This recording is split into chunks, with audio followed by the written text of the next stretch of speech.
Bonjour François-Xavier Bellamy. Bonjour Christophe Jacobizine. Alors on est vraiment très curieux ce matin de vous connaître parce que vous êtes une nouvelle figure de la droite française, tête de liste aux européennes, vous êtes philosophe, enseignant, catholique militant, en tout cas vous avez des convictions, vous les défendez, vous nous direz ça. Et puis vous avez donc été investi hier soir par les Républicains comme leur figure de proue pour les élections européennes. Pourtant vous n'êtes pas adhérent de leur parti. J'ai rejoint les Républicains pour mener cette campagne parce donc que... Vous avez pris votre carte là, ça y est. Pour pouvoir mener cette campagne, il était important d'être unis avec toute cette famille politique. Ce qui est sûr, c'est que... Donc vous avez payé vos cotisations hier en étant investi en même temps, c'est ça à peu près. Non. Bon. Ça s'est préparé un peu en amont. Mais ce qui est sûr, c'est que pour moi, ce qui compte, c'est de pouvoir être utile aux idées qu'il faut défendre aujourd'hui sur le terrain de la vie politique. J'ai tenté de le faire comme je le pouvais sur le plan de la vie intellectuelle au cours des dernières années. C'est la raison pour laquelle je n'étais pas directement impliqué dans un parti ou dans un mouvement politique. Aujourd'hui, je fais le choix de m'engager parce que la proposition m'a été faite par ce mouvement, par Laurent Wauquiez, de diriger cette liste. C'est vraiment évidemment un grand honneur. C'est aussi une lourde responsabilité parce que je sais que ces élections seront un rendez-vous décisif pour l'avenir de notre pays et pour l'avenir de l'Europe, bien sûr. Alors, on va voir quelles sont justement vos convictions européennes et autres. Mais alors, vous n'avez pas été forcément très bien accueillis par vos nouveaux amis. Je vous propose quelques extraits, à commencer par Gérard Larcher, qui était ce matin sur France 2. Xavier Bellamy n'était pas mon choix. Je l'ai dit depuis plusieurs semaines, nous ne partageons pas les mêmes conceptions, visions de la société. François-Xavier Bellamy, pour moi, il ne coche toujours pas toutes les cases. Ce ne sera pas la ligne de M. Bellamy, les convictions de M. Bellamy que nous devrons défendre et porter dans le cadre des élections européennes. Quelqu'un d'extrêmement conservateur, quelqu'un qui a des positions que je ne partage pas du tout, à la fois sur l'IVG, à la fois sur le mariage pour tous, à la fois sur la PMA. Mon Dieu, protégez-moi de mes amis, mes ennemis, je m'en occupe. On pourrait dire ça ce matin. Non, d'abord, je crois que c'est normal que chacun puisse exprimer son sentiment et ses désaccords. Moi-même, j'étais très étonné, très surpris qu'on me propose cette responsabilité. Je comprends que tout le monde n'ait pas été immédiatement convaincu. Je sais aussi que je vais devoir faire mes preuves pour convaincre et pour rassembler largement. Maintenant, je ne compte pas m'excuser d'être qui je suis. J'ai eu des échanges très simple et très franc avec Gérard Larcher, qui a été très bienveillant. D'ailleurs, on se connaît bien depuis longtemps, puisque j'ai été enseignant dans sa ville, à Rambouillet. Je comprends qu'on puisse ne pas partager tout ce que j'ai à dire ou tout ce que j'ai pu exprimer par le passé. En même temps, j'ai du mal à comprendre que, par exemple, sur la question de la famille, que la droite se montre aujourd'hui aussi divisée, alors qu'il y a quelques années, Gérard Larcher le premier, comme beaucoup d'autres membres éminents de ce parti, étaient très impliqués, par exemple, contre la loi Taubira. Pour ma part, je ne regrette rien des positions que j'ai pu prendre. Elles étaient réfléchies, intelligentes, elles ont toujours été respectueuses. Je crois qu'on ne trouvera sur ma plume aucune parole offensante ou blessante pour qui que ce soit. Maintenant, ce qui compte pour moi, c'est de venir au débat européen, parce que c'est l'avenir de l'Europe qui se joue. Et je ne compte pas passer cette campagne à m'excuser ou à me justifier des positions que j'ai pu prendre. Il faut qu'on avance maintenant vers les débats essentiels. Alors on va avancer. Est-ce que des remarques comme celle de Jean-Christophe Lagarde, hier dans le Figaro, le patron de l'UDI, qui dit LR a confié sa liste à l'extrême droite, ça vous choque? Oui. Ça me choque à deux titres. D'abord parce qu'on doit un rapport minimal à la vérité. Et fondamentalement, je suis élu à Versailles depuis 10 ans. J'ai publié 2 livres, j'ai écrit des dizaines de textes. On ne trouvera dans mes positions absolument rien qui puisse s'apparenter à ce qu'on peut appeler l'extrême droite. Toutes les positions de chacun sont respectables. On n'a pas le droit pourtant de caricaturer les gens avec qui on n'est pas d'accord. Et la deuxième chose, c'est que je crois que la politique se meurt de ces petites phrases, de ces caricatures stupides, de ces expressions absurdes. Hier, Yannick Jadot a dit que j'étais un national-populiste. Mais est-ce qu'on se rend compte un peu du désespoir dans lequel on plonge les Français quand, au lieu de parler ensemble intelligemment, y compris de nos désaccords, on se contente de jeter les uns aux autres des anathèmes qui n'ont aucun sens? Alors encore une fois, je vous le dis, moi j'espère dans cette campagne pouvoir parler du fond. Je passerai moins de temps à répondre à ceux qui m'attaquent qu'à tenter de faire des propositions concrètes avec tous ceux qui m'accompagneront sur cette liste, avec tous ceux qui soutiendront cette campagne. Et je suis sûr qu'on peut tenter aussi de relever un peu le niveau de la vie politique française. Et ce niveau de la vie politique, cette violence que vous constatez, ça vous fait pas peur? Vous êtes prêt? Vous avez le cuir épais? Vous vous lancez en politique pour longtemps? Je ne ferai pas ce choix-là si j'y étais pas prêt. J'y suis prêt parce que je crois que nous avons besoin précisément de retrouver une vie politique qui soit plus à la hauteur des enjeux essentiels qui nous attendent. J'espère pouvoir y contribuer. Mais ce qui compte pour moi, encore une fois, ces attaques, elles ne me blessent pas personnellement. Ces attaques, elles m'inquiètent surtout pour la qualité, la santé de notre vie démocratique. Et c'est, je crois, aussi un enjeu de ces élections européennes. Qu'est-ce qui vous a dit, Laurent Wauquiez, pour vous convaincre d'accepter d'être la tête de liste des Républicains? Comment s'est passé le rendez-vous où vous avez topé? Laurent Wauquiez m'a dit qu'il avait un projet, que ce projet, c'était celui d'une refondation de la droite en France, que ce projet, c'était celui d'une reconstruction de notre famille politique sur une ligne qui soit claire. Et c'est à ce projet-là que j'ai envie de contribuer à ma mesure, avec encore une fois, parce que c'est vraiment un scrutin de liste et ce sera vraiment une aventure d'équipe, avec tous ceux qui porteront aussi cette campagne. Alors, vous dites un scrutin de liste. Effectivement, vous avez déjà deux adjoints, j'ai envie de vous dire. Et puis, il y a d'autres gens que les Français connaissent qui ont envie de repartir au Parlement européen, comme Rachida Dati, dont on a entendu les commentaires sur votre nomination à la tête de la liste, Nadine Morano, Brice Hortefeux. Ça va être ça, votre liste aussi? La liste, elle n'est pas encore constituée. Ce ne sera pas la liste de François-Xavier Bellamy, ce sera la liste de toute une famille politique. Maintenant, ce que je crois, c'est qu'on part avec des principes qui sont clairs. J'ai jamais cru à l'opposition de l'ancien et du nouveau monde. Et moi, je ne crois pas que la jeunesse soit une qualité en soi. Je ne crois pas non plus qu'être nouveau soit forcément une vertu. Je pense qu'il y a une fécondité dans l'alliance tellement nécessaire entre des idées nouvelles, une imagination, une créativité, mais aussi une expérience, une stabilité, une capacité de comprendre aussi la complexité des enjeux européens. Parce qu'il faut que les électeurs sachent que ce qui se joue dans ces élections, c'est la représentation de la France dans des institutions très complexes et la défense des intérêts de notre pays et la défense des intérêts de l'Europe.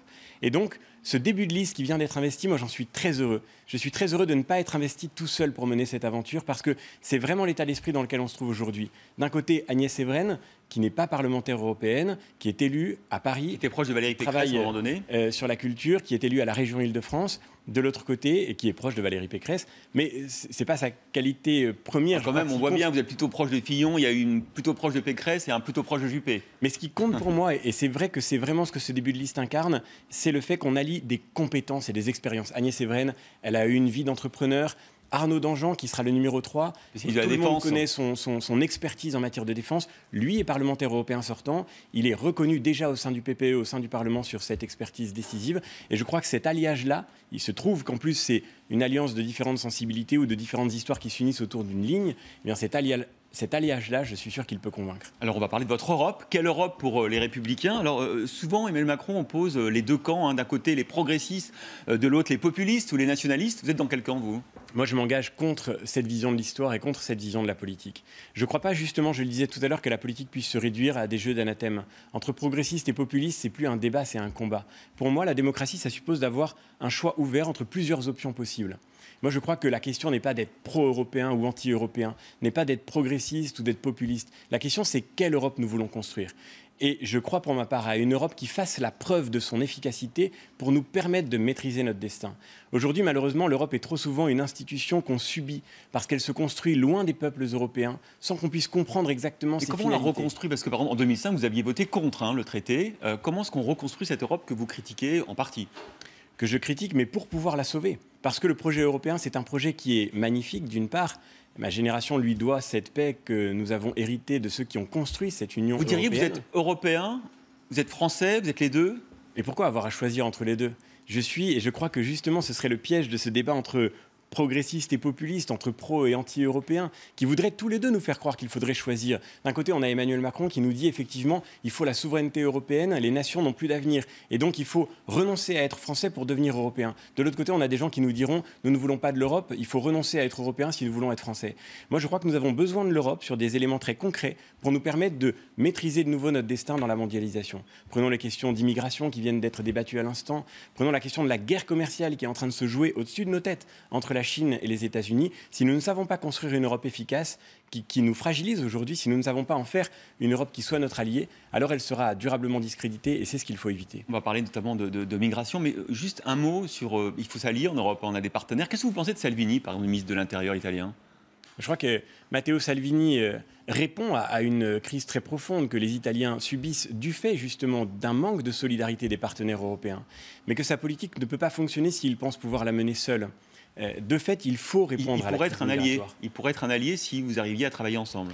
Ce qui est certain, c'est que nous n'avons rien à gagner dans la stratégie de la tension qui est installée aujourd'hui, notamment par Emmanuel Macron, mais qui est évidemment alimentée par Matteo Salvini. Moi, je suis, comme citoyen français, je suis choqué, heurté qu'un chef d'État étranger, en l'occurrence ici un ministre de l'Intérieur, un homme public italien, se permette de dire aux Français ce qu'ils doivent faire de leurs prochaines élections.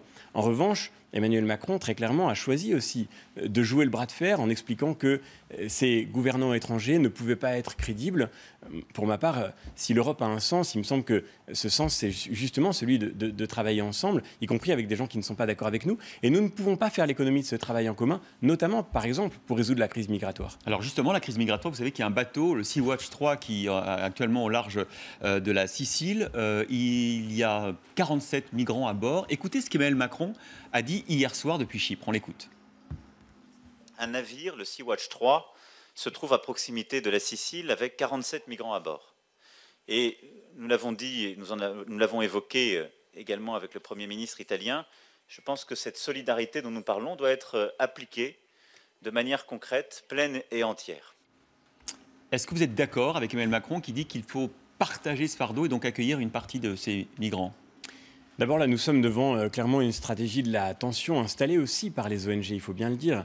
Ce serait un débat de grande ampleur, mais je crois que, vous voyez, typiquement, on parlait de la question de la tension qui s'installe entre nos pays. Emmanuel Macron ne pouvait pas accuser Matteo Salvini de représenter une lèpre populiste lorsqu'il refusait l'Aquarius pour le refuser à son tour. La responsabilité nous commande de ne pas céder devant cette pression mise en scène en Méditerranée autour de la question des migrants. Nous avons le devoir, et pour les migrants eux-mêmes, c'est-à-dire pour tous ceux qui sont tentés par l'émigration et tentés d'être arrachés ainsi à leur milieu familier, nous avons le devoir de protéger nos frontières. C'est le premier devoir d'un État et c'est le premier devoir que nous devons respecter ensemble avec l'Union européenne. La question qui se pose maintenant à nous, c'est celle de savoir comment en amont prévenir. Mais là, concrètement, le cas concret, ce bateau en Méditerranée, vous prendriez, vous, votre part du fardeau ? Non, je crois qu'il faut... Vous êtes plutôt pape ou plutôt Wauquiez en la matière ? Le pape qui rappelait qu'il fallait changer notre vision, changer les mentalités sur les migrants. Moi, je suis d'accord pour dire que ceux qui sont vraiment éligibles au droit d'asile doivent pouvoir être accueillis chez nous. Encore, cela suppose encore qu'on puisse redonner au droit d'asile sa véritable valeur. Aujourd'hui, nous n'arrivons même pas à accueillir correctement ceux qui sont éligibles à l'asile parce qu'ils sont noyés dans un flux de migrants qui, en fait, n'y sont pas éligibles. Et cette confusion dessert, encore une fois, tout le monde, y compris ceux qui ont besoin de notre solidarité. Il faut que la demande d'asile puisse être faite par ces personnes dans des pays qui sont sûrs, et il y en a beaucoup, ces pays qui sont sûrs et qui ne sont pas directement en Europe, parce que sinon, nous allons alimenter continuellement le business des passeurs, cette traite d'êtres humains. Est-ce que vous êtes partagé quand vous entendez les appels du pape ? Il a encore fait, je crois, hier, en clôture des JMJ. Est-ce que votre cœur balance ? Mais bien sûr, sur votre responsabilité politique et puis sur ce que dit le pape. Notre responsabilité politique, elle est encore une fois très grande. Ce que disent tous les chercheurs qui travaillent sur cette question, c'est que tant que nous admettrons en Europe des gens qui ne sont pas nécessairement éligibles à l'asile, nous allons continuer d'alimenter ce trafic d'êtres humains qu'organisent les passeurs. Et c'est d'ailleurs de manière tout à fait frappante ce que, avec beaucoup de bonnes intentions sans aucun doute, les ONG qui vont chercher ces migrants, quasiment de manière coordonnée avec les passeurs, font aujourd'hui, et c'est sans aucun doute ce qu'il nous faut éviter. Alors tout à l'heure, Pascal Tour-Dupin animait un débat autour de cette question du retour des djihadistes de Syrie ou d'Irak. Est-ce qu'il faut accepter que les ressortissants français reviennent ou au moins leurs enfants ? D'abord, la première priorité, c'est la sécurité des Français. La deuxième priorité absolue, c'est la justice.